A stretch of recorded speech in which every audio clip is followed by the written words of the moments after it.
وشفيعنا محمدا عبده ورسوله صلى الله عليه وعلى آله وأصحابه وأزواجه وبارك وسلم تسليما كثيرا كثيرا. أما بعد، فقد قال الله تبارك وتعالى في كلامه العظيم: أعوذ بالله من الشيطان الرجيم، بسم الله الرحمن الرحيم.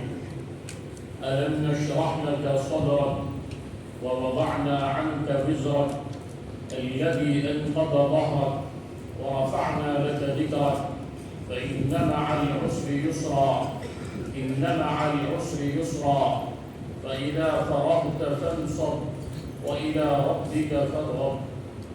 وقال تعالى: إنا أعطيناك الكوثر فصل لربك وانحر إن شانئك هو الأبتر.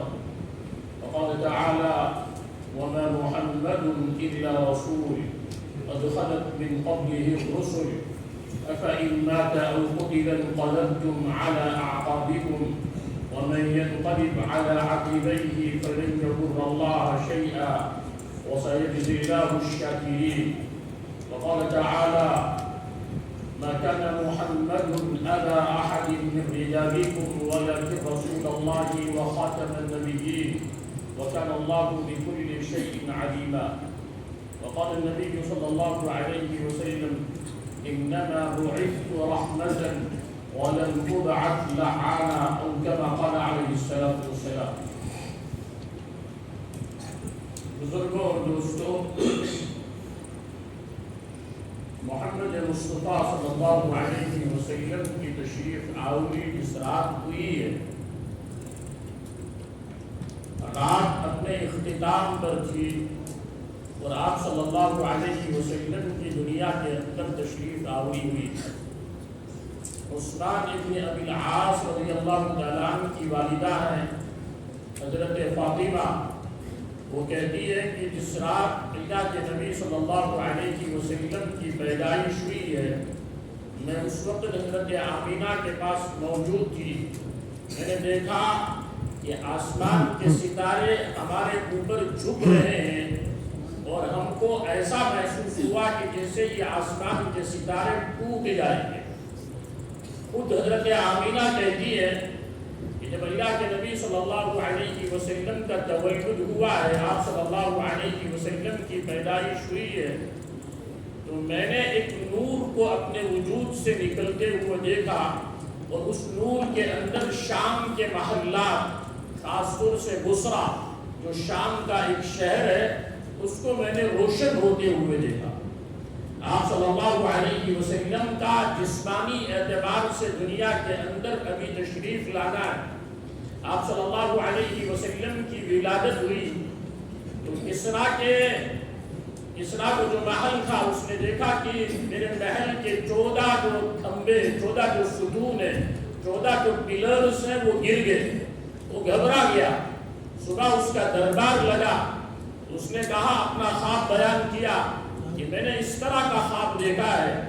اس کا ایک وزیر تھا مبیزان، اس نے کھڑے ہو کر کہا کہ میں نے خواب دیکھا ہے کہ عرب کی طرف سے عرب کے گھوڑے جو ہے وہ دجلہ پار اتر رہے ہیں. انہوں نے پوچھا کہ اس کی کیا تعبیر ہو سکتی ہے؟ انہوں نے کہا کہ اس کا مطلب ہے کہ عرب کی طرف سے کوئی اہم واقعہ پیش آنے والا ہے. کسرا چونکہ ڈرا ہوا تھا، خوف زدہ تھا، اس نے نعمان ابن منذر کو بلا بھیجا اور کہا کہ یہ جو خواب ہے ان کی تعبیر بتاؤ. کہ ایران کے اندر جو آتش کدہ ہے، جس کے اندر آتش پرست جو آگ کی پوجا کرنے والی قوم تھی، انہوں نے دیکھا کہ یہ آتش کدہ جو 1000 سال سے جل رہا تھا یہ بجھ چکا ہے. اسی طرح ایران کے اندر ایک دریا تھا، دریائے ساوا، اس دریا کا پانی خشک ہو چکا ہے. تو نعمان ابن منذر کو بلا بھیجا کہ ان تمام چیزوں کی تعبیر چاہیے. انہوں نے اپنے ماموں کو شام بھیجا. وہاں پر ایک عیسائی بڑے عالم تھے، عبد المسیح. جب وہ ان کے پاس پہنچے تو انہوں نے ابھی کچھ کہا نہیں، لیکن عبد المسیح وہ اس وقت بالکل اس کی زندگی کے آخری لمحات تھے. وہ کہنے لگے: بعثک ملک بنی ساسان لارتجاف الحیوان وخمود النیران، تم کو کسریٰ نے بھیجا ہے، اور اس لیے بھیجا ہے کہ کسریٰ نے دیکھا ہے کہ اس کا محل ہل چکا ہے، اس کے محل کے 14 کنگرے گر چکے ہیں، بعث کملک ساسان لارتجاف الحیوان، اس کے محل کے اندر زلزلہ آ چکا ہے، بخمود النیران، اسی طرح آتش کدے ایران وہ بن چکا ہے۔ اس کی تعبیر معلوم کرنے کے لیے تم آئے ہو، حالانکہ ادھر سے ستی جو تھا اس نے ادھر سے کچھ کہا نہیں، لیکن وہ ادھر سے اس کے دل کی بات کہہ رہا ہے، اور اس کے بعد یہ کہتا ہے کہ سنو، وہ نبی آخر الزمان خاتم النبیین رحمت للعالمین محمد مصطفیٰ صلی اللہ علیہ وسلم وہ تشریف لائیں گے، اور اس کے نتیجے میں کیا ہوگا کہ انسان یعنی ان کے ماننے والوں کے گھروں کے اندر اللہ کی کتاب کی تلاوت کثرت کے ساتھ ہوگی۔ جب وہ صاحب امامہ آ جائے، اور جب وہ جو صاحب عصا ہوگا یعنی محمد مصطفیٰ صلی اللہ علیہ وسلم کی مبارک سیرت کی طرف، آپ صلی اللہ علیہ وسلم کی مبارک زندگی کی طرف اشارہ کرتے ہوئے کہ آپ صلی اللہ علیہ وسلم صاحب امامہ ہوں گے، آپ صلی اللہ علیہ وسلم عصا کو استعمال کریں گے، جب وہ دنیا کے اندر آ جائیں گے، اس کے بعد اب عبد المسیح کے لیے مناسب نہیں کہ وہ مستقل دنیا کے اندر رہے، اور اس کے بعد اس نے امانت دے دی، اس کا انتقال ہو گیا۔ یہ آپ صلی اللہ علیہ وسلم جس رات پیدا ہو رہے اس رات کے واقعات ہیں۔ پھر آپ صلی اللہ علیہ وسلم کا بچپن ہے، آپ صلی اللہ علیہ وسلم 6 سال کے ہیں، اور طائف کے اندر اس قبیلے کے اندر ہے، اس قبیلے کی ایک خاتون حضرت حلیمہ سعدیہ رضی اللہ تعالی عنہ نے آپ کے بچپن کو دیکھا ہے، اور آپ صلی اللہ علیہ وسلم کو دودھ پلانے کا اس کو شرف حاصل ہے۔ آپ صلی اللہ علیہ وسلم 6 سال کے اپنے رضائی بھائی کے ساتھ، یعنی جو آپ کا دودھ شریک بھائی تھا، اس کے ساتھ آپ صلی اللہ علیہ وسلم بکریاں چرانے کے لیے گئے ہیں، لیکن وہ بھائی کیا دیکھتا ہے کہ کچھ سفید پوش انسان آئے ہیں، انہوں نے میرے قریشی بھائی کو لٹایا، انہوں نے سینے کو چاک کیا، انہوں نے سینے سے قلب اطہر کو نکالا، دل کو نکالا، وہ گھبرا گیا، وہ دوڑا ہوا اپنی ماں کے پاس گیا کہ میرے قریشی بھائی کے ساتھ اس طرح کا معاملہ پیش آیا ہے۔ ان کی والدہ آتی ہے حضرت حلیمہ سعدیہ رضی اللہ تعالیٰ عنہ، اللہ کے نبی صلی اللہ علیہ وسلم اس وقت تک کھڑے تھے، لیکن آپ صلی اللہ علیہ وسلم کے چہرے کے اوپر خوف کے آثار تھے۔ حضرت حلیمہ سعدیہ نے ان کو اپنے سینے کے ساتھ چمٹا لیا، اور اس کے بعد حلیمہ سعدیہ نے یہ سوچا کہ اب اس بچے کو واپس اس کے خاندان کے حوالے کرنا چاہیے۔ کیوں؟ اس لیے کہ ان کے والد کا انتقال ہو چکا ہے، ان کی والدہ ہے، لیکن اس کو کیا پتا کہ میں واپس کرنے کے بعد واپس کر دوں گی، واپس کرنے کے چند مہینے کے بعد ان کے سر سے ان کی والدہ کا بھی سایہ جو ہے وہ اٹھ جائے گا۔ بہرحال آپ صلی اللہ علیہ وسلم کا بچپن ہے، آپ صلی اللہ علیہ وسلم کی جوانی شروع ہوتی ہے، آپ صلی اللہ علیہ وسلم کی بیدار جوانی کو دیکھنے کے بعد پورے عرب معاشرے کے اندر، پورے مکہ مکرمہ کے اندر ایک ہی بات ہے، یہ جوان کون ہے؟ الصادق الامین، یہ صداقت کا پیکر ہے، یہ امانت داری کا پیکر ہے۔ آپ صلی اللہ علیہ وسلم جس معاشرے کے اندر رہ رہے وہ معاشرہ آپ صلی اللہ علیہ وسلم کو یہ لقب دے رہا ہے۔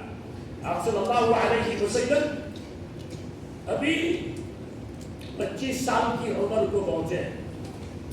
ایک تو آپ صلی اللہ علیہ وسلم اس عمر کے اندر مکہ مکرمہ کے اندر بیت اللہ کی نئے سرے سے تعمیر ہو رہی ہے، اور اس تعمیر کے اندر جس کونے میں حجر اسود کو فکس کرنا ہے، تمام قبائل آپس میں الجھے ہوئے، ہر قبیلہ یہ چاہتا ہے کہ حجر اسود کو فکس کرنے کا شرف ہمارے قبیلے کو ملے، دوسرے قبیلے کو نہ ملے، اسی میں وہ الجھے ہوئے ہیں۔ یہاں تک کہ ہو سکتا ہے کہ اگر یہ مسئلہ حل نہ ہوتا تو یہ لڑائی شروع ہوتی اور یہ صدیوں تک لڑائی چلتی، لیکن ان کے دلوں کے اندر اللہ تبارک و تعالیٰ نے ایک بات ڈالی کہ کل صبح حرم کے اندر جو سب سے پہلا شخص داخل ہوگا وہ جو فیصلہ کرے گا، ہم تمام قبائل کو، ہم تمام ٹرائبس کو وہ فیصلہ تسلیم کر لینا چاہیے۔ صبح سب تاپ میں بیٹھے ہوئے، آخر سب سے پہلے مسجد حرام کے اندر کون داخل ہوگا؟ تو یہ نوجوان قریشی لڑکا محمد ابن عبداللہ کے صاحبزادے محمد صلی اللہ علیہ وسلم داخل ہوتے. تمام قبائل بیت زرام کہتے ہیں ہمیں تسلیم ہے، یہ جو فیصلہ کریں گے ہم اس فیصلے کے سامنے سر تسلیم خم کریں گے. آپ صلی اللہ علیہ وسلم سب سے کہتے ہیں ایک چادر لاؤ. چادر لانے کے بعد آپ صلی اللہ علیہ وسلم حجر اسود کو اس کے اندر رکھتے ہیں اور اس کے بعد تمام قبائل کے بڑوں سے یہ کہتے ہیں اب اس چادر کو اٹھا کر بیت اللہ کے اس کونے کے پاس لے کر چلو تاکہ اس حجر اسود کو بیت اللہ کے اندر فکس کیا جائے. تمام قبائل کے ذمہ دار جو اس چادر کو اٹھا کر لے کر چلتے ہیں بیت اللہ کے سامنے رکھا. اب وہاں آپ صلی اللہ علیہ وسلم نے اپنے مبارک ہاتھوں سے اٹھا کر اس حجر اسود کو بیت اللہ کے کونے کے اندر فکس کر دیا. تمام قبائل نے اس کو تسلیم کیا. اس کے بعد آپ صلی اللہ علیہ وسلم کا نکاح کا معاملہ ہے کہ حضرت خدیجہ الکبریٰ رضی اللہ تعالی عنہا کے ساتھ آپ صلی اللہ علیہ وسلم کا نکاح ہوتا ہے. اور یہ نکاح خود تمام عالم انسانیت کے لیے ایک سبق ہے، ایک لیسن ہے کہ انسان نکاح کس لیے کرتا ہے کہ اپنی خواہشات کی تکمیل کے لیے. لیکن محمد مصطفیٰ صلی اللہ علیہ وسلم کی عمر اٹھتی ہوئی جوانی ہے. آپ صلی اللہ علیہ وسلم 25 سال کے نوجوان ہیں، لیکن آپ جس خاتون کے ساتھ شادی کرتے ہیں اس خاتون کی عمر آپ صلی اللہ علیہ وسلم کی عمر کے مقابلے میں 15 سال زیادہ ہے.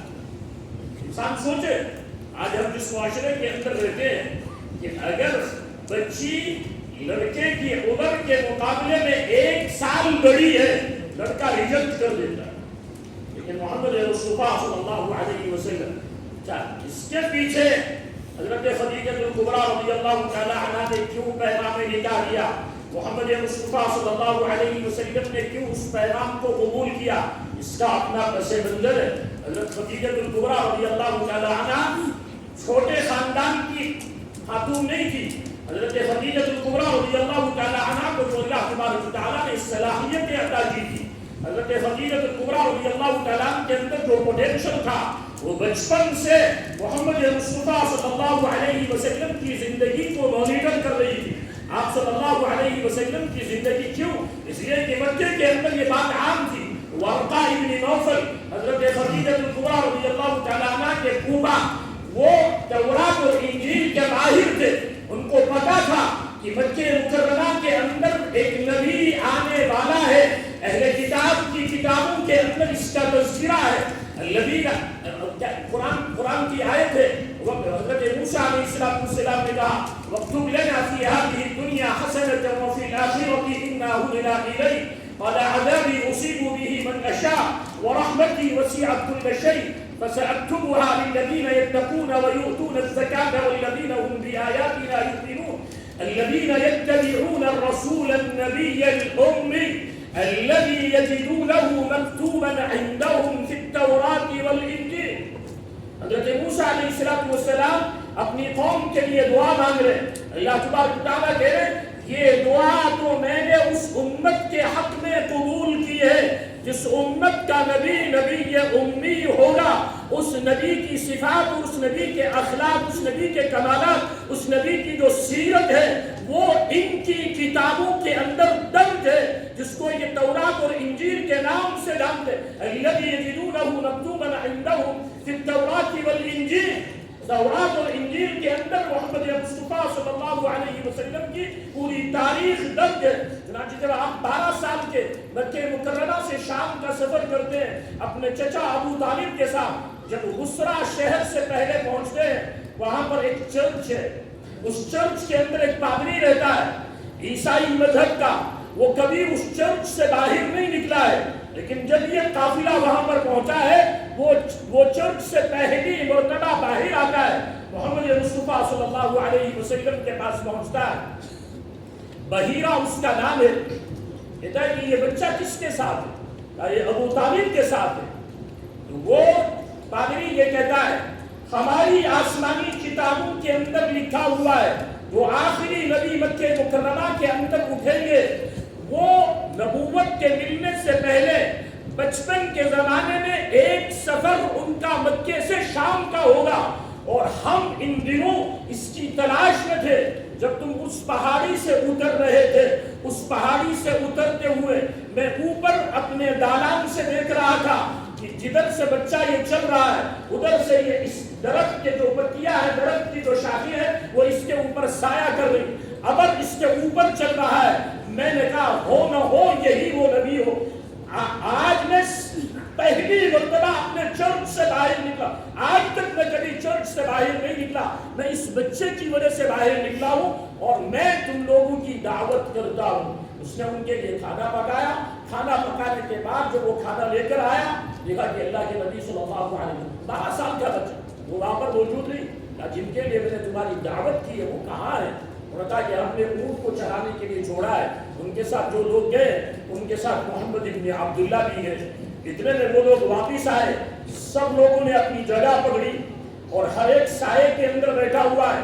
لیکن 12 سالہ بچہ کھڑا ہے، دیکھ رہا ہے کہ کہاں بیٹھوں، اس نے کہ سائے کی کوئی جگہ نہیں. بہرحال آپ صلی اللہ علیہ وسلم دھوپ کے اندر بیٹھ گئے. لیکن جیسے آپ صلی اللہ علیہ وسلم کا دھوپ کے اندر تشریف رکھنا، وہ جو درخت کی ٹہنیاں تھی انہوں نے رخ کیا آپ صلی اللہ علیہ وسلم کی طرف. تو وہ بحیرہ راہب کہنے لگا دیکھو میں جو کہہ رہا تھا کہ ہو نہ ہو یہ ہونے والا نبی ہے. درخت کا سایہ تو ادھر ہے، لیکن جیسے انہوں نے دھوپ کے اندر بیٹھنے کی کوشش کی فوراً درخت نے ان کو اپنے سائے کے اندر لے لیا. اس کے بعد ابو طالب سے یہ کہا کہ ان کو آپ شام مت بھیجیے. کہا کیوں؟ کہا اس لیے کہ یہودی ان کو جینے نہیں دیں گے. وَدَّ كَثِيرٌ مِّنْ أَهْلِ الْكِتَابِ لَوْ يَرُدُّونَكُم مِّن بَعْدِ إِيمَانِكُمْ كُفَّارًا حَسَدًا مِّنْ عِندِ أَنفُسِهِمْ. یہودیوں کو ان کے ساتھ حسد ہے. کیوں حسد ہے؟ اس لیے کہ ابھی تک جو نبوت چلی آ رہی تھی حضرت ابراہیم علیہ السلام کی جس نسل کے اندر، وہ حضرت اسحاق علیہ السلام کی نسل، حضرت یعقوب علیہ السلام کی نسل، حضرت یوسف علیہ السلام کی نسل، جس کے اندر حضرت موسیٰ علیہ السلام، حضرت شعیب علیہ السلام، حضرت یونس علیہ السلام، یہ تمام انبیاء جس کے اندر ہزاروں انبیاء ہیں. لیکن حضرت اسماعیل علیہ السلام جو حضرت اسحاق علیہ السلام کے بڑے بھائی تھے، ان کی نسل کے اندر محمد مصطفیٰ صلی اللہ علیہ وسلم تک کوئی پیغمبر نہیں. تو یہودیوں نے کہا کہ نبوت تو اصل میں نعوذ باللہ من ذالک ہمارا حق تھا اور محمد مصطفیٰ صلی اللہ علیہ وسلم نے ہم سے نبوت چھینی. انہوں نے یہاں تک کہا کہ جبرائیل اب ہمارا دشمن بن گیا. کیوں؟ اس لیے کہ کل تک جبرائیل علیہ السلام موسیٰ علیہ السلام کے پاس آتے تھے، عیسیٰ علیہ السلام کے پاس آتے تھے، یونس علیہ السلام کے پاس آتے تھے، لوط علیہ السلام کے پاس آتے تھے، ابراہیم علیہ السلام کے پاس آتے تھے، یوسف علیہ السلام. لیکن اب جو جبرائیل محمد صلی اللہ علیہ وسلم کے پاس گئے، یا ہم اب جبرائیل کو اپنا دشمن کہتے ہیں. قرآن نے کہا قل من كان عدوا لجبريل فإنه نزله على قلبك بإذن الله مصدقا لما بين يديه وهدى وبشرى للمؤمنين. ان کو فرما دیجئے کوئی اگر جبرائیل کو کہتا ہے کہ جبرائیل ہمارا دشمن ہے، اس کے کہنے سے جبرائیل علیہ السلام کا محمد صلی اللہ علیہ وسلم کے پاس آنا رکے گا نہیں. کیوں؟ اس لیے کہ جبرائیل علیہ السلام اگر موسیٰ علیہ السلام کے پاس جاتے تھے، عیسیٰ علیہ السلام کے پاس جاتے تھے، تو وہ اللہ تبارک و تعالیٰ کی پرمیشن، اللہ تبارک و تعالیٰ کے حکم سے جاتے تھے. اور اگر اب محمد صلی اللہ علیہ وسلم کے بعد جبرائیل علیہ السلام جا رہے ہیں، تو جس اللہ نے جبرائیل کو حکم دیا تھا موسیٰ علیہ السلام کے پاس وحی لے کر جانے کے، وہی اللہ اب محمد صلی اللہ علیہ وسلم کے بارے میں جبرائیل علیہ السلام کو حکم دے رہا، اب تم کو وحی لے کر حضرت محمد صلی اللہ علیہ وسلم کے پاس جانا ہے. قل من كان عدوا لجبريل فإنه نزله على قلبك. اس قرآن کو جبرائیل نے آپ کے دل کے اوپر اتارا ہے اللہ تبارک و تعالیٰ کے اذن سے، اللہ تبارک و تعالیٰ کی اجازت سے، اللہ تبارک و تعالیٰ کی پرمیشن سے. تو ان کی آسمانی کتابوں کے اندر یہ تمام چیزیں لکھی ہوئی. بہرحال حضور علیہ السلام اس کے بعد جو ہے وہ جو پادری ہے چرچ کا، وہ ابو طالب کو مشورہ دیتا ہے کہ ان کو آپ یہاں سے مکہ واپس کر دیجیے. سیرت کی کتابوں کے اندر لکھا ہے کہ ابو طالب نے وہیں بصرہ شہر سے حضور علیہ السلام کو مکے کی طرف واپس کر دیا تاکہ اللہ کے نبی صلی اللہ علیہ وسلم کو کوئی نقصان نہ پہنچے. تو آپ صلی اللہ علیہ وسلم کا حضرت خدیجہ الکبریٰ رضی اللہ تعالی عنہا کے ساتھ جب نکاح ہو رہا، تو تو یہ تمام چیزیں حضرت خدیجہ الکبریٰ رضی اللہ عنہ، بلکہ نکاح سے